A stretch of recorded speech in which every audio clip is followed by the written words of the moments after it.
ഗ്രാമത്തിന്റെ മറ്റൊരു ചിത്രം കാണുന്നത്. അവിടുന്ന് ആ നോവലിൽ ചേർത്ത് വെക്കുന്ന ചില ഭാഗങ്ങൾ നോക്കിയറിയാം.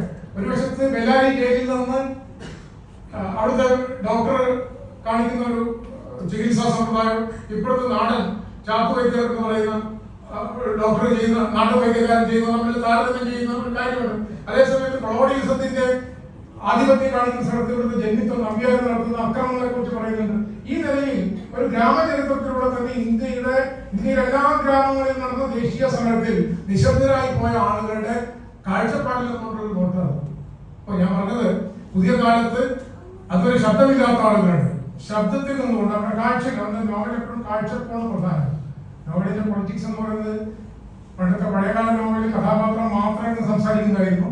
പിൽക്കാലത്ത് നോവലിൽ പല പോയിന്റ് ഓഫ് വ്യൂകളാണ്. ഇപ്പം ഷിയ ടോമിയുടെ നോവൽ നോക്കിയാൽ വലിയ അതിനകത്ത് ഒരു കാഴ്ചയല്ല, പുറത്തുനിന്നൊരു കാഴ്ചയല്ല, അകത്തുനിന്നുള്ള കാഴ്ചയല്ല, പലതരം കാഴ്ചകളുണ്ട്. ഇപ്പൊ നമ്മൾ ചിത്രങ്ങളിൽ കാണുന്ന പോലെ വളരെ ആംഗിളിൽ അങ്ങോട്ടും ഇങ്ങോട്ടും നോക്കി കാണുന്നുണ്ട്. സുഭാഷ് ചന്ദ്രന്റെ നോവലിൽ മനുഷ്യന്റെ ആമുഖത്തിൽ കാണാം, അതിൽ ഒരു സിവിയുടെ ഒരു തുടർച്ചയിനകത്ത് കാണാം.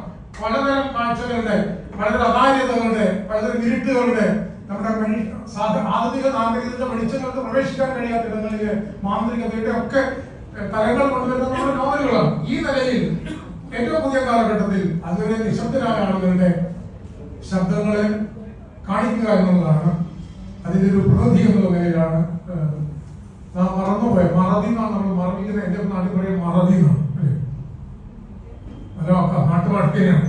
അപ്പൊ ആ മറവികളെ വീണ്ടും വീണ്ടും ഓർമ്മിപ്പിക്കുമ്പോൾ അത് ഗ്രാമത്തെ മാത്രമല്ല, ഇന്ത്യയിൽ നാം അറിയാത്ത സ്വാതന്ത്ര്യത്തിന്റെ ഈ ദിനത്തിൽ നമ്മൾ നോക്കുമ്പോൾ മരിച്ചുപോയ ബെല്ലാരി ജയിലിൽ മാത്രമല്ല, എത്രയോ ഇടങ്ങളിൽ മരിച്ചുപോയ ആളുകൾ, അവരുടെ ബാക്കി പത്രങ്ങൾ, നിശബ്ദരാക്കപ്പെട്ട ആളുകൾ. ഡോക്ടർ കെ പി മേനോനെ കുറിച്ച് പറയുമ്പോൾ ഞാൻ ചിലപ്പോൾ അദ്ദേഹത്തെ കുറിച്ച് പ്രസംഗിക്കാറുണ്ട്. ഇവിടുത്തെ നമ്മുടെ പല ആളുകൾ, വിദ്യാർത്ഥികൾക്കും അമേരിക്കയിൽ പോയി വലിയ ആളായി ഇതിന്റെ സ്റ്റാറ്റസിലൊക്കെ ഉള്ളതാണ്. Doctor K P Menon Harvard സർവകലാശാല പ്രൊഫസർ സ്ഥാനം രാജിവെച്ചിട്ടാണ് ഈ കീഴൂർ ബോംബ് കേസിൽ പ്രതിയാവുന്നത്.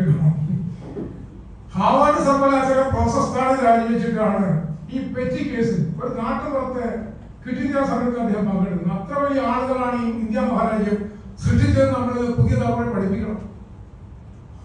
നമ്മളിപ്പോ ചെറിയ ഒരു സ്കോളർഷിപ്പ് കിട്ടി പുറത്തേക്ക് പോയി അവിടെ എത്തിച്ചേരലാണ് നമ്മുടെ പ്രവാസം.